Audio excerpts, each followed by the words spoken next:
Welcome to How Did You Do It? Our space to get to know the people behind great ideas.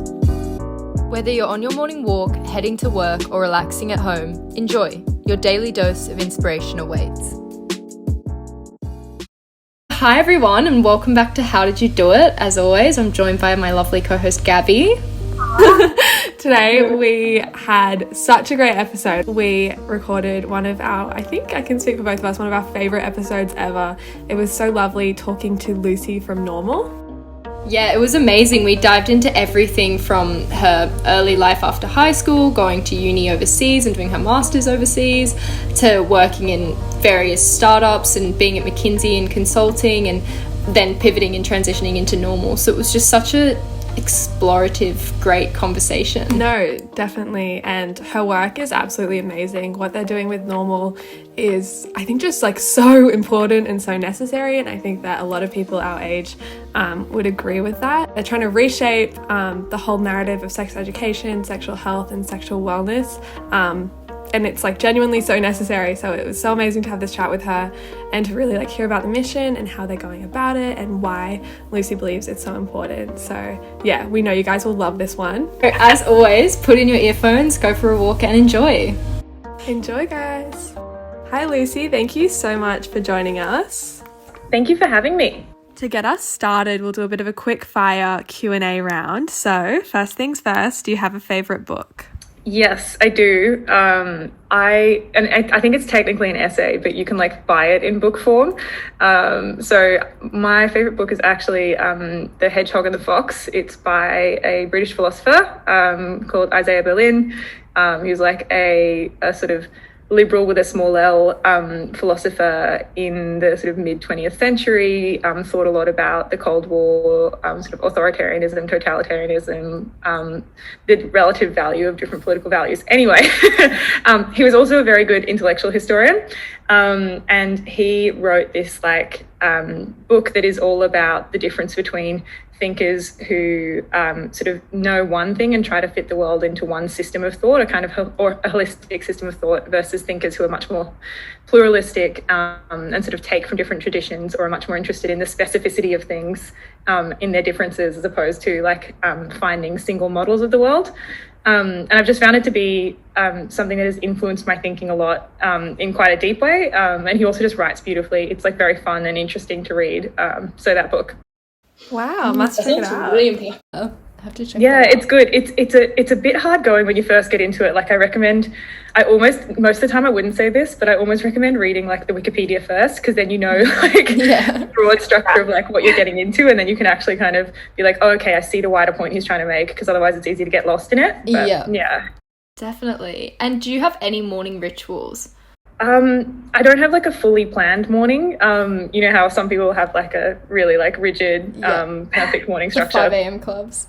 Yeah, but I do, the one thing that I do, which like has been incredibly helpful, is I basically go for a walk every morning with a friend. So like I kind of get up, and in lockdown that's meant like a couple of different parks in my 5K limit in Sydney. But yeah, I think that has been really, really helpful. I think like engaging with a side of yourself that is not who you are at work, doing exercise, getting sunshine, like all of those things are actually really important to me for like setting the day up well.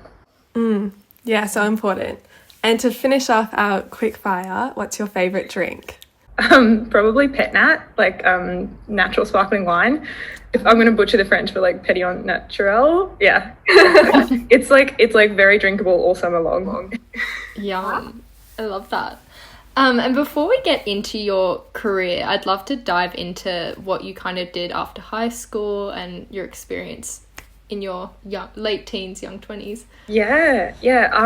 Well, I grew up in Brisbane, finished high school. I started at the University of Queensland in Brisbane, and I actually did a semester of an econ degree and then dropped out. And I was sort of feeling like it wasn't the right fit for me. It felt a bit narrow in terms of subject, and also I didn't love how off-campus your life can be if you're kind of going to university in Australia. Like you can basically do it 2 or 3 days a week, essentially like a part-time student, even if you're a full-time student, and it felt like there wasn't that kind of intense either social or like intellectual experience I was looking for. So I ended up dropping out and started applying to overseas universities, and had to wait a year because they're on a slightly different like semester cycle.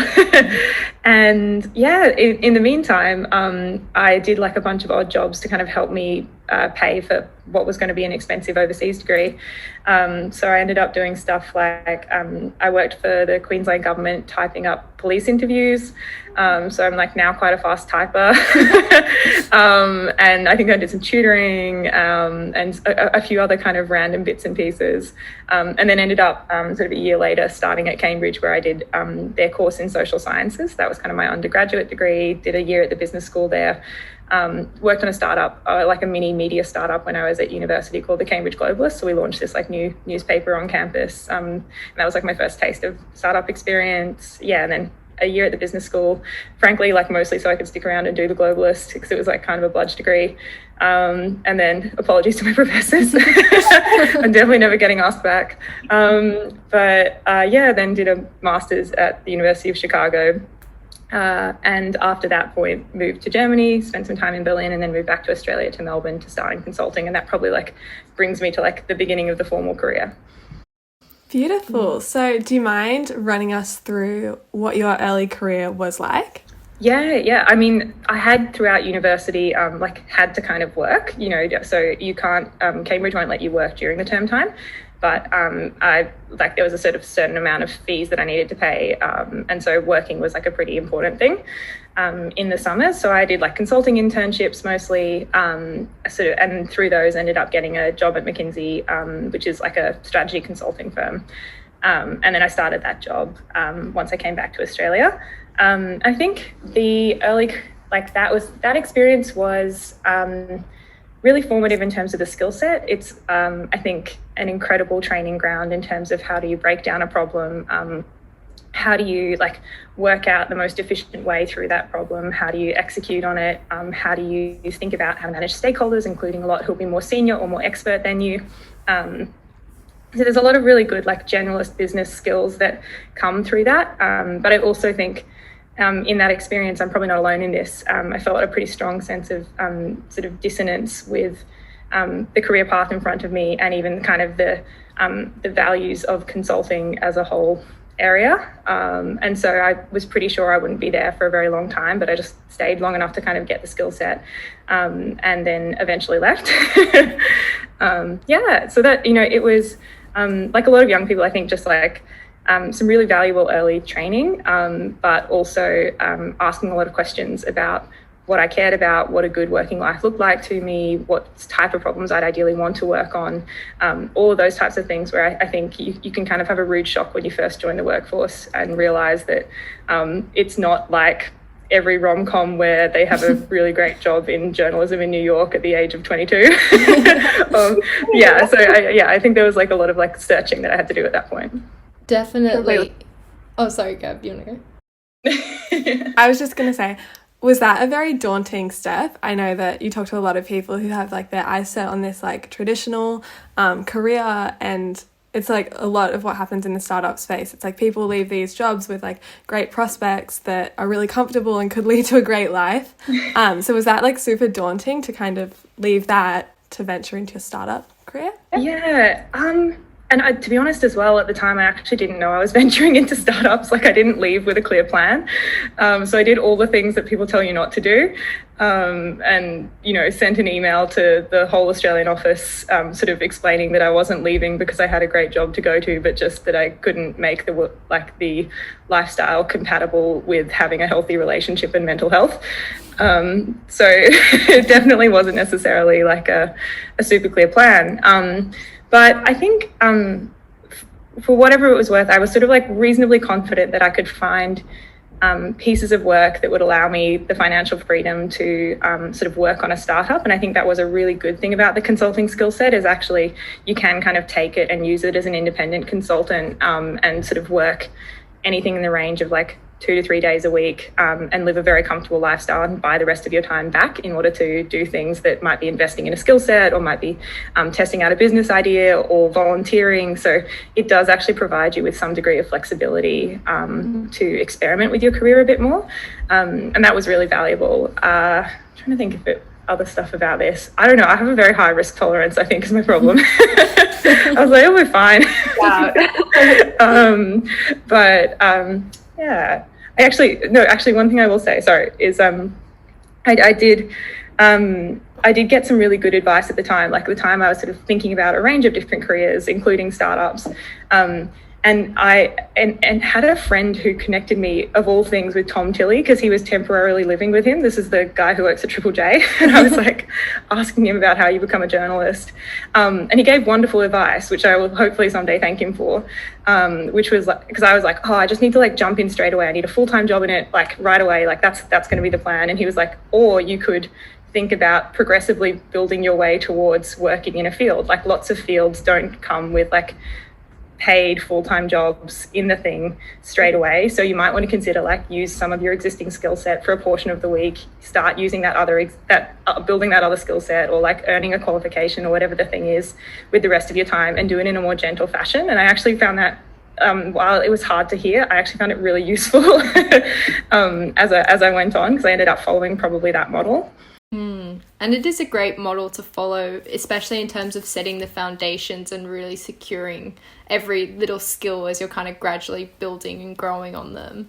I'd love to know when you actually got the idea for Normal. Was it something that just kind of came to you as you were doing like consulting work on the side, or how did that start? Yeah, I think it's more of a kind of a percolation journey than it is, like the light bulb moment, as I'm sure you'd be familiar with. But I think over time, sort of throughout my 20s, I had the privilege of meeting lots of people and being exposed to kind of different pieces of culture that probably liberalized a lot of my attitudes towards sexuality and made me a lot more comfortable with my own sexuality and with conversations about sex. So I think the further down that path I went, the more strange the way that we do sex education, and the way that the sort of business of selling sex toys and other kinds of sex essentials felt like it just felt behind, and it felt like it didn't have to be as unintuitive or as uninviting as it is. And certainly when it comes to sex education, it was really clear that it was failing a lot of people in a lot of ways.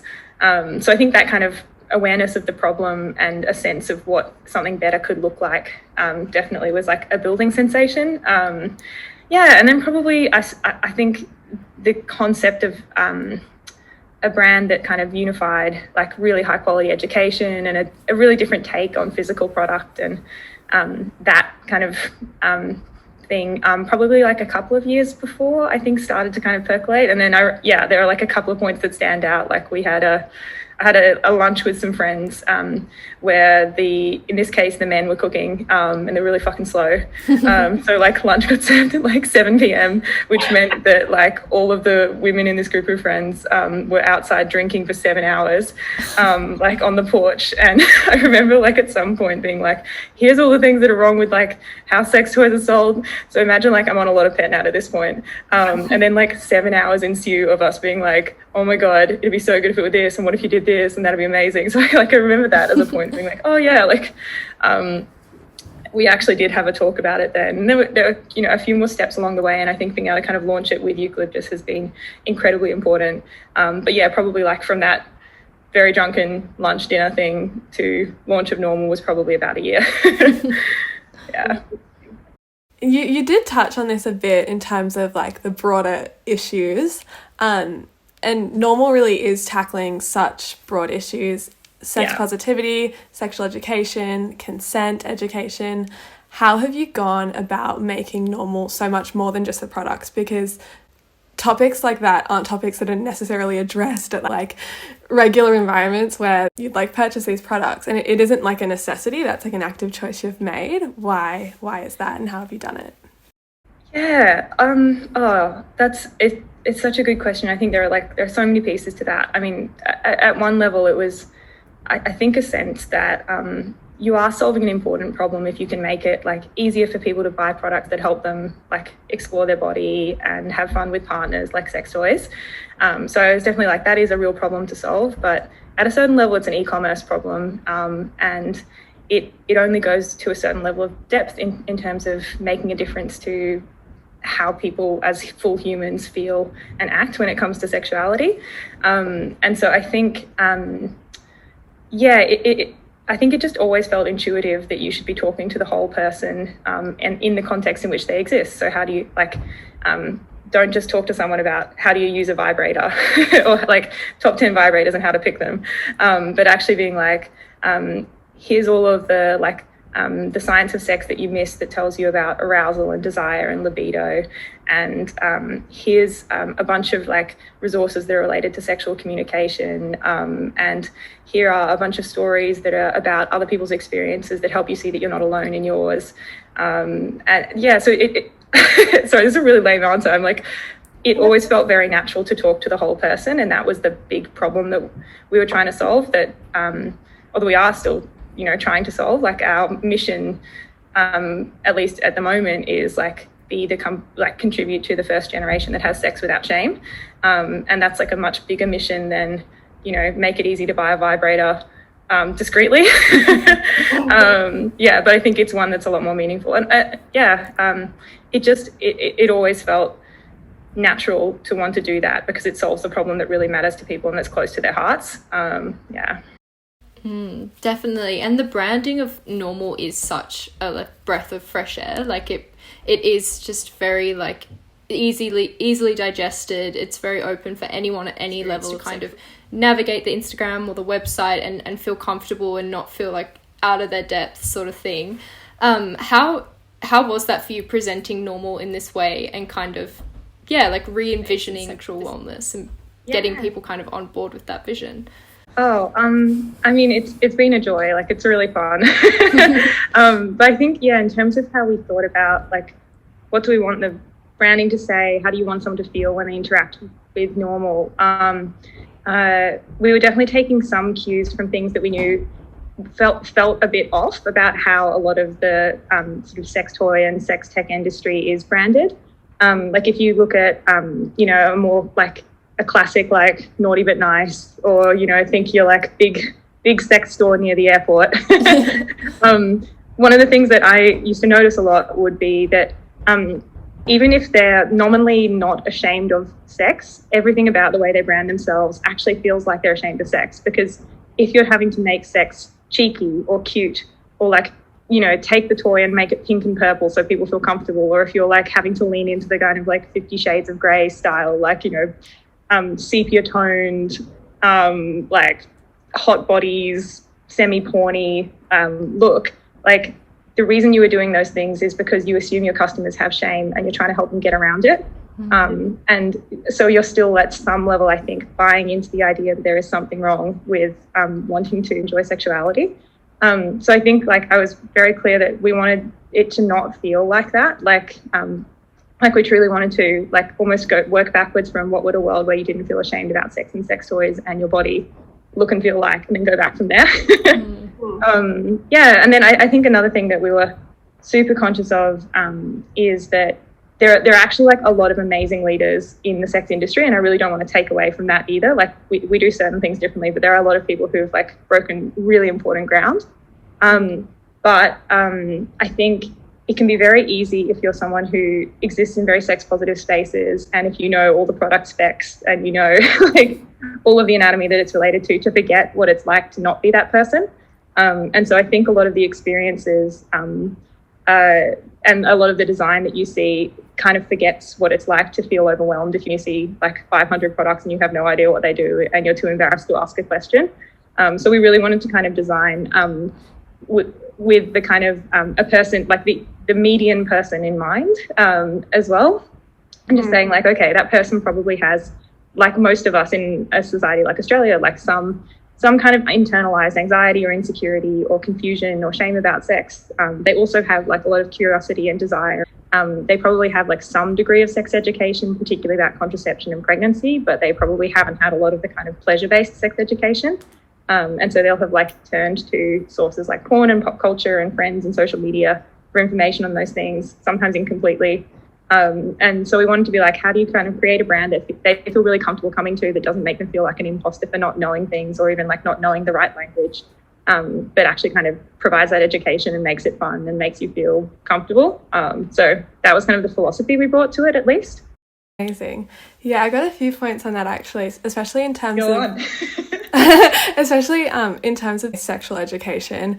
I was talking to a friend actually earlier today prior to this episode, and I was just asking her, like, what do you remember from sex ed? Because I don't even remember it. Like, they do it at an age where, like, I think it was like 13 and 14, and I just like 13 or 14, and I just don't remember or like know what I got from it. And one of my friends goes, all I remember was just like having to do this really dramatized performance of like what it would be like to get like pubic lice, and like that's what she remembered from sexual education. I was like, isn't it so new one? Literally, I was like, oh my gosh, like there's like nothing about like anatomy or like enough in a detailed way. Like I talk to so many of my female friends, they don't know, like they just don't know what like their anatomy is and things like that, which is, yeah, it's insane. But also touching on the topic of like how you've made normal or branded it in a way that like does aim to reach the median person. I was also talking to another friend, and we were scrolling through your Instagram feed, and she was like, I just feel comfortable. It just feels educational. I don't feel like I need to be a certain way to scroll through this and like understand it. And you've got Georgia Grace doing all the like educational videos, and it's like, it's not overly daunting, and it's like really, really digestible, which is obviously something that's completely missing, which I'd also love to get into, because you present sexual education in such a new and modern way. And from that example, I think we can all agree that there are like major issues with traditional sexual education. What do you think is missing from that traditional sexual education? Yeah, great question. Also, that makes me so happy about your friend. Like, that's exactly what, like, that's like what you do it for, honestly. Like, I think just being able to make someone feel like comfortable and curious and supported is like exactly the goal. But yes, what's wrong with sex education? I mean, what isn't wrong with sex education would actually be like probably a better question. But I think like,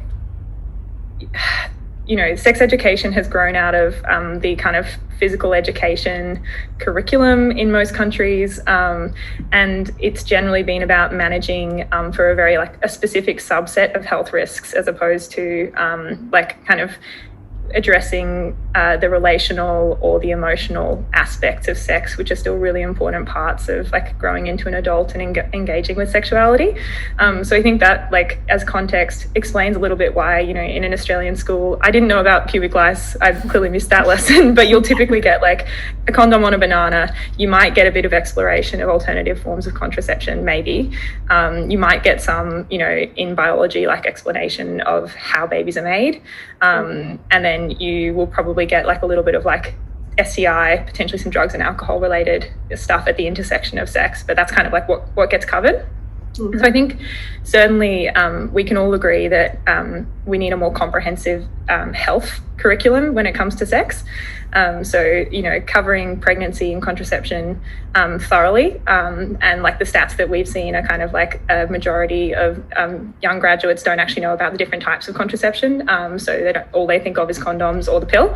They don't know about other options. I think being able to talk to things like sexual dysfunction, or, you know, what happens if you have erectile dysfunction, what happens if you have premature ejaculation, what about conditions like vaginismus, or even kind of reproductive health conditions, something like endometriosis, which affect a really high proportion of the population. So lots of people don't know what to do if their body is not behaving in the way they expect in sex, or if they're experiencing things like sexual pain, and they don't know to go to a doctor and they don't know how to navigate the health system. So I think much better education around a wider set of healthcare issues related to sex is really important. I think our sex ed curriculum should be inclusive, and by that I mean we need to talk about LGBTQ plus sexuality in the same way that we talk about cis het sexuality as well. So our research says that sort of 0% of females and less than 10% of males who graduated recently say they received any education about LGBTQ plus sexuality, which means that we're essentially saying, even though you're formally equal as citizens in this society, we actually think you're second-class citizens in terms of your right to health and well-being, which is just like kind of bullshit. And I think like it's really important to foreground that as well, because if you don't feel heard or seen or spoken about, it makes it a lot harder to kind of go on what is already a difficult journey of like coming out and figuring out who you are in this society anyway. I think that's really important. I think there's been a lot of conversation that's moving in a good direction around the need for better education on respectful relationships and consent. And I think the impetus that I would bring to that would be, you need to make sure that you're equipping people for like realistically for the conversations they're going to have. And sometimes I think because we have this perception that sex education has to be dry in order to be appropriate, we end up like leaving people without the tools to have good conversations about sex, because we haven't sort of even gone into the level of detail that's like, okay, here's 10 phrases to use, here's what it sounds like to discuss this in a way that doesn't sound so totally unsexy that you're never going to try it. And even sort of giving people like the message that actually it's okay for sexual communication to feel clunky, like it's a new language for all of us, but it's important to do, and like here are ways that you can like start to do it as well. So actually really getting into what young people want to know, which is, how do I like have a respectful and fun encounter with someone else without kind of feeling like I'm reciting my PE teacher's super awkward like yes, like no means no language. I think also like being able to talk much more about the nuances of consent. Sorry, this is a really long answer. Big issue. Yeah. Like talking more about the nuances of consent is super, super important. So like the notion that consent is reversible, that it's specific to a given act, that it has to be informed, that it should be enthusiastic. And it just sort of, I think, unfortunately, in trying to give people a really simple message with no means no, we've actually, and sort of in portraying a lot of sexual assaults as being sort of stranger sexual assaults as opposed to friends or people you know, or like I think we've done a lot of young people a disservice in not sort of getting into the details of what a good sexual encounter should look like, and actually even talking in terms of like, here is how to have a good sexual encounter as opposed to just here's how to have a non-illegal sexual encounter. So I think that's really important, and there's a bunch of stuff in the Modern Guide to Sex, which is what we just launched, that's all about that. And then the other area is definitely the sort of there's the emotional side, which is like, how do you process intimacy? And I don't know if schools are always the right place to teach that. I think a lot of schools will kind of take their own positions on it, but it's definitely at least worth acknowledging that there is a really big emotional side to sex. Certainly like digital sexuality, dating, and anything connected to like the intersection of the internet and sex, we're still developing those curriculums in a lot of ways, and they probably do suffer a bit from that same problem of trying to be appropriate and dry and therefore not relevant. So I think there's a lot we can do about like, you know, how should you sex safely, and what does that look like, and being able to kind of have peers or peer-like figures talk to young people about that. Then the final thing is pleasure. And this is probably the most kind of most likely to generate disagreement, I think, and like legitimate disagreement around whether this should be included in school curricula. I think the hard thing is that it's a really important conversation, you know, whether it's like learning about the anatomy that actually contributes to pleasure, learning how to decode the messages that you get from pop culture and pornography and compare them to sort of what the science says about what will actually sort of produce pleasure for, you know, people with a vulva or a person with a penis. I can understand when people say, you know, a school isn't necessarily the appropriate place to teach that. I think the unfortunate thing is people really want to know it, and they will go to lower quality sources to learn it, and there are a lot of problems that can come from that as well. So I think there's like an interesting conversation there, but certainly it's something that like as a brand we step into a lot. Definitely. I definitely think sex education and consent is just a massive topic at the moment, and I'm so happy to see so much being done at all levels, whether it's grassroots or companies, and a lot of schools actually getting on board on the consent thing. Like I remember ages ago, like being in year 8 and like going in, and it's like 0 to 100 because you're still innocent, kind of unsexually aware, and then they're like, so this is how you have sex, this is a condom, this is a pill, go. And it's like, sex is actually such a spectrum, and there's so many levels to it that it's like, hang on a minute, what about like everything before and in between? And like, but you touched on it before, and I definitely want to dive more into it. Normal has released the Modern Guide to Sex, and yeah, could you go into a bit of detail about that and what it aims to achieve? Yeah, for sure. So this is like our first sort of big education course as a brand. I think, as you've alluded to, like we build education into kind of everything we do. So whether it's like you're buying a toy, we'll kind of have videos from our sex coach Georgia explaining how to use it and everything related to that. We've got like our blog Normal Journal, which has like lots of long articles about all things sex, and we have our Instagram and 2 TikToks. And so we definitely do, I think, like, you know, we do a lot of education regardless, but we actually wanted to kind of create a course that answered a need that we heard from lots of people. They would essentially tell us, like, I didn't get very good sex education in school. I would love something that gives me like a really good foundation. And so we designed this. It's like a 15 episode video course. You can get it on, like, it's viewed online, and it has like an ebook that's about 200 pages that goes with it, but it's essentially covering like the biggest questions that people ask us about sex, and also making sure we cover the bases on things like consent and sexual health really comprehensively too. So if you go into it, you will see sort of sections that are all about sort of foreplay and arousal and the science of how those things work, because there's actually a lot of misconceptions around them. There's sections about pleasure anatomy, which is kind of running through, if you're a person with a vulva, you know, what is the clitoris, what's the vulva, what's the G spot, what's the A spot, how do they work, and then things like for a person with a penis, again, you know, what is your actual anatomy, what is there beyond the penis, because we often kind of like focus a lot on just like that as a kind of erogenous zone for a person with a penis. There's actually a lot more going on too. So we do that. We also do sort of like advice on having great sex of different kinds, so vaginal, oral, anal, P on P or V on V. So we wanted to make sure that we actually cover all types of sex, particularly ones that are kind of more likely to overlap with queer identities, and so that was really important there. We also talk about like consent and how to have good sexual communication, common relationship issues. So yeah, it covers a lot of bases, and then of course, like, there's a lot of resources in there that are kind of more detailed around what's a good sexual health routine, who are the professionals who you need to talk to. There's a whole glossary that's just like all the sex terms where you kind of are worried if you don't know the answer. So we just like put them all in there. Yeah, it's really designed to be, it's not the last thing we'll do, but we wanted it to be a really great kind of accessible, engaging, fun introduction to the foundations of great sex. And yeah, that's the course. It's also free for uni and TAFE students as well.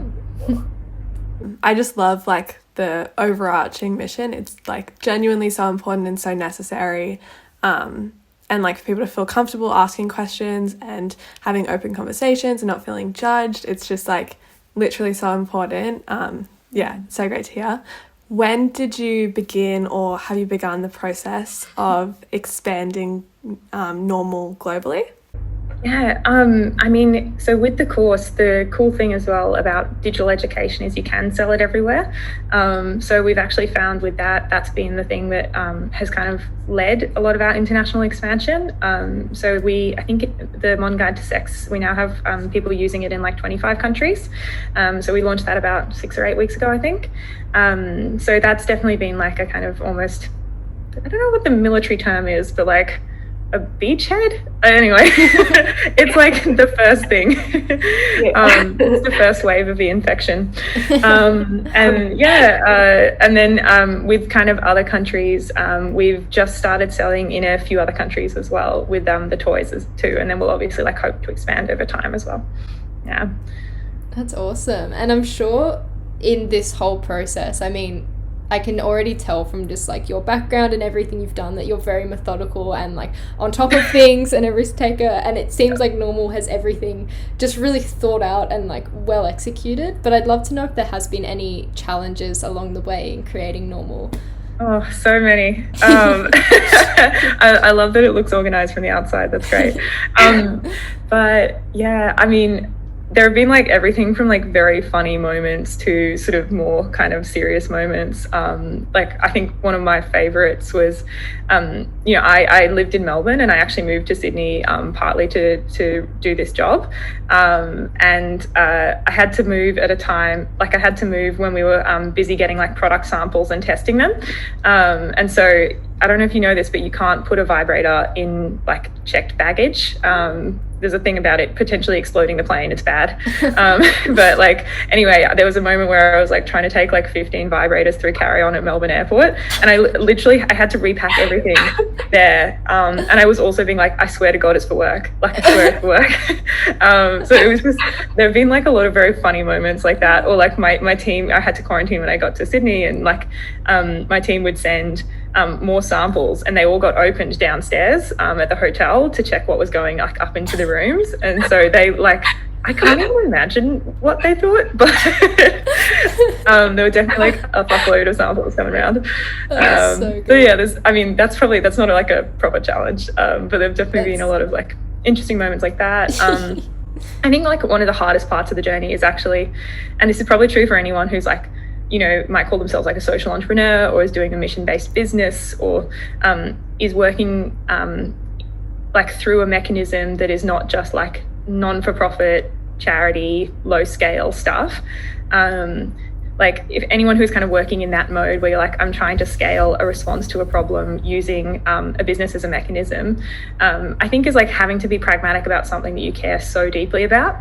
And so sort of being able to, you know, like I like have been through sexual assault. I am like a part of the LGBTQ community. Like as a human, care a ton about this space and the people we're helping, and what it would mean for us to have like truly effective, comprehensive sex education.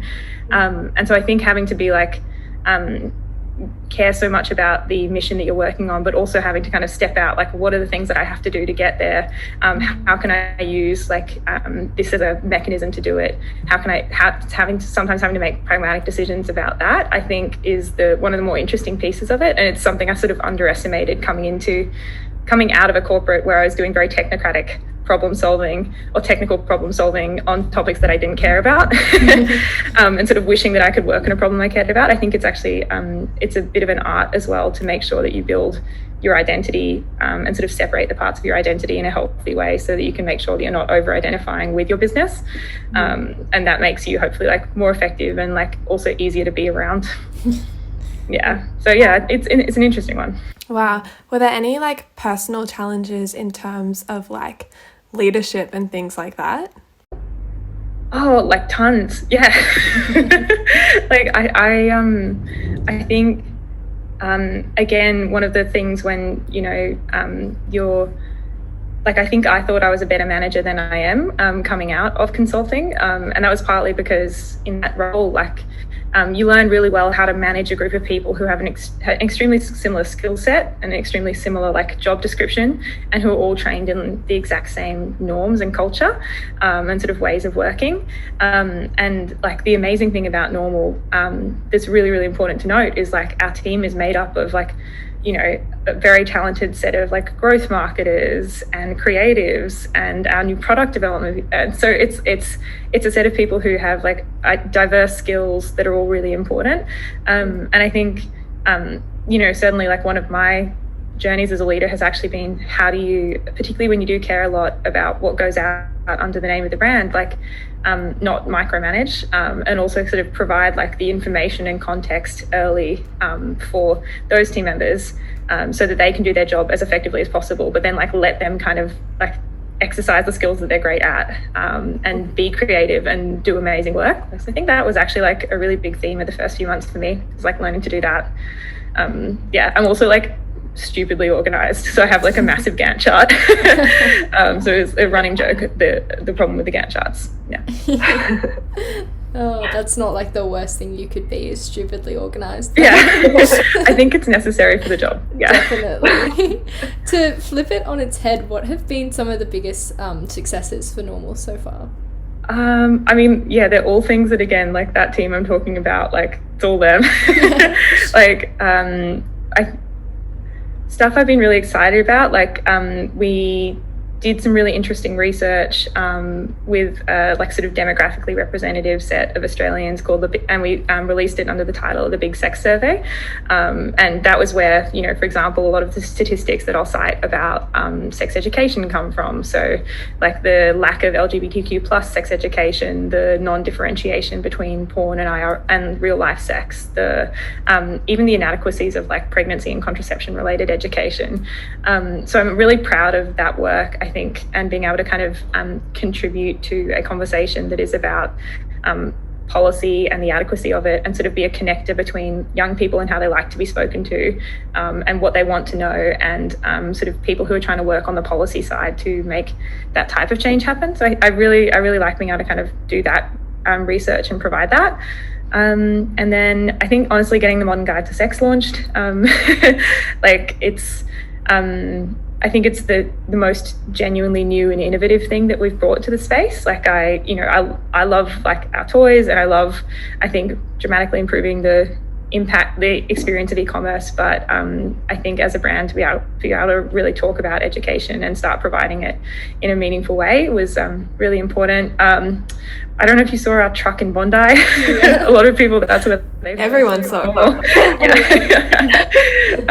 Yeah, so for anyone listening who doesn't know what I'm talking about, just if you Google like "come on Bondi" normal truck, you'll get it. But essentially we discovered that truck-based advertising is incredibly cheap, and like when the Sydney lockdown was announced and Bondi, it was sort of in the epicenter of it, we like did like some fun sales with the kind of tagline "come on Bondi" for 50% off. I think the thing I'm proud of about that is that I think it's really easy to kind of do either snarky stuff when it comes to the sex space, or do things that are just about like shock value, or I think it's easy to kind of lean into the sides of sex that over the medium term as a brand you won't actually be proud of having done. And so I really liked that campaign because like it was just like fun and cheeky, and it sort of like was designed to lift people's spirits but still be approachable. And that's like again what our brand is. So a friend of mine who lives in Bondi was telling me about how they're like 70 or 80-year-old neighbor had come up to them and been like, "I love that." And I was like, great, that's exactly what I want. Like I want grandparents. So I think that, you know, stuff like that where I'm like, we managed to find like the sweet spot and keep doing like making really like good choices as a brand, I hope. Definitely. It's that like perfect blend of just, yeah, like it's not overly sexualized, but it's still cheeky and fun, and it's just, yeah, it's like fun. It's just normalizing it really, and just, yeah, it's one of those like somewhat for some people taboo topics that's just been made normal, which is really good. I'd love to ask where you see Normal headed. Oh my god, everywhere. Give me more money. I want to do more things. But yeah, I mean, certainly in terms of like physical products, like we're building out a bunch more different ranges. We know that there are more needs and more people who we want to build for. So we have a lot of those in the kind of new product development pipeline at the moment. I think a whole bunch more sex education is really, really important to us. So we see like the Modern Guide to Sex as a kind of foundational layer. And then it gives us springboard to start doing deeper courses about, you know, more specific topics or problems or needs or curiosities. And so we'll definitely have a lot more of those coming. And then, yeah, like going overseas is a really big part of it. I think in the medium term, there's like an interesting question about, you know, do we stay as a kind of like education-centric, community-led, you know, physical product brand, or is there something else? Is there like another act to it? And what does that look like? Like, so I definitely am like thinking a lot with our team about what that is as well at the moment. But yeah, right now we're just like, oh my god, we launched, people don't hate it, woo! And then we'll go from there. Before we head in the direction of wrapping up, what's one piece of advice that you would give to someone wanting to start their own thing? What would I say?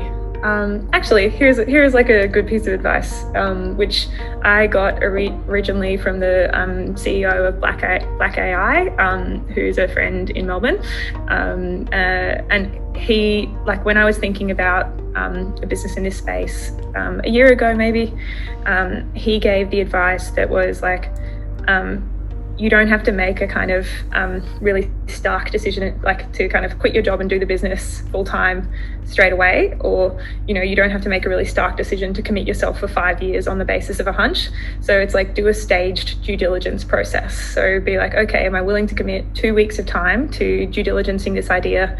What would I need to believe to think this is a good idea? Or what would I need to believe to think it's now worth 3 months of investment of my time to work on it?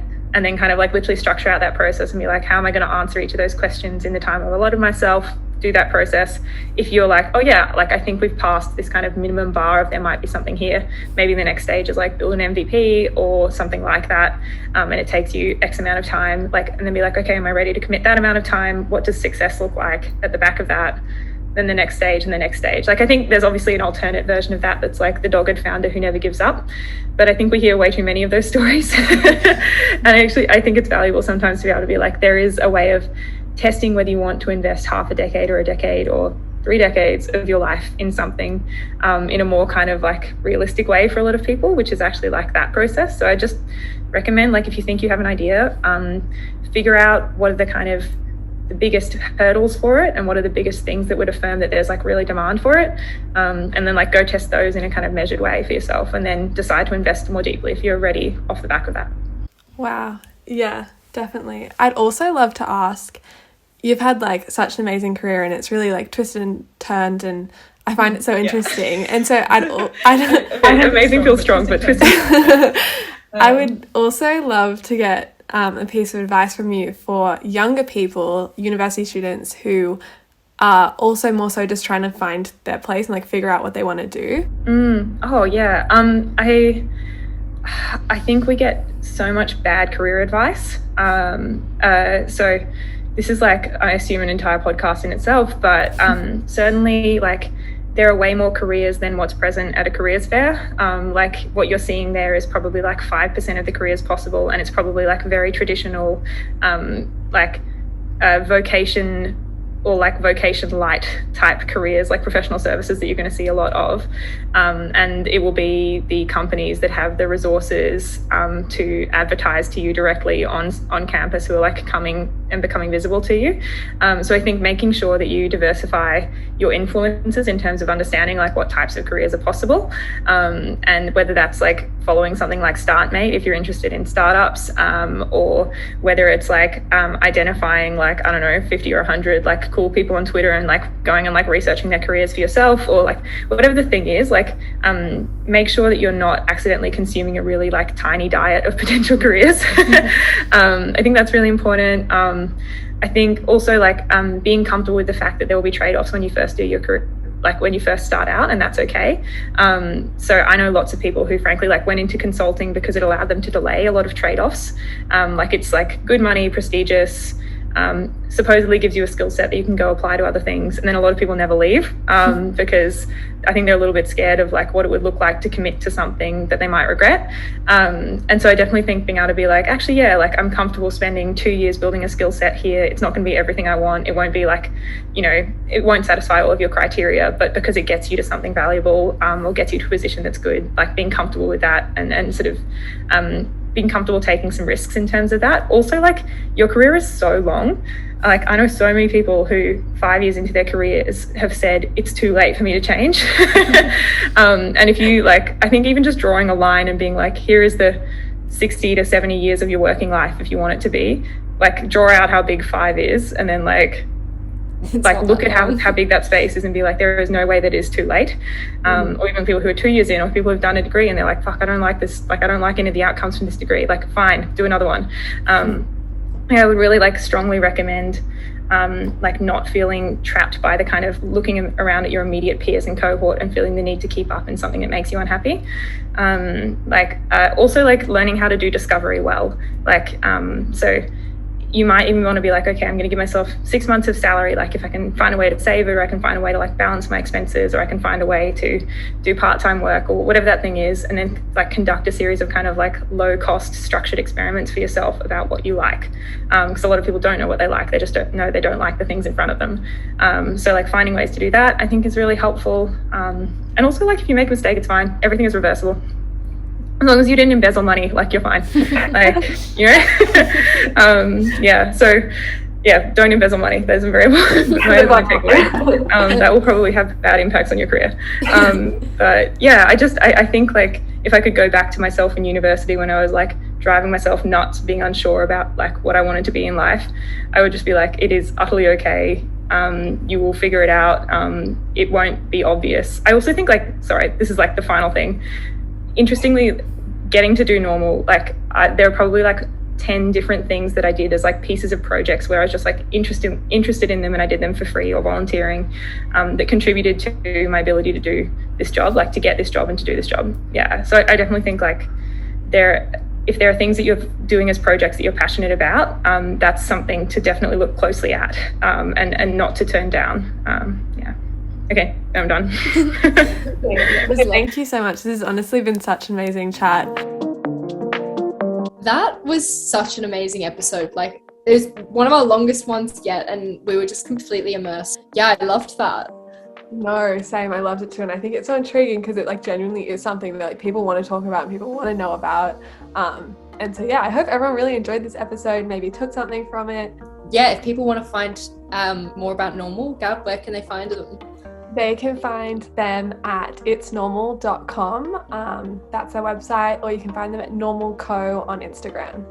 Amazing. And we'll link all the added TikTok socials and all that stuff in the description if you guys want to check it out. They are very funny and cheeky on socials, so yeah, I really love it. And we've already ordered the book that she recommended in the episodes. We'll also have that linked down below. Sources. Yeah, literally. Of course, if you enjoyed this episode, a review on Apple Podcasts would absolutely mean the world. We'll see you in a fortnight's time. Have a good one, guys. Bye, guys. Bye.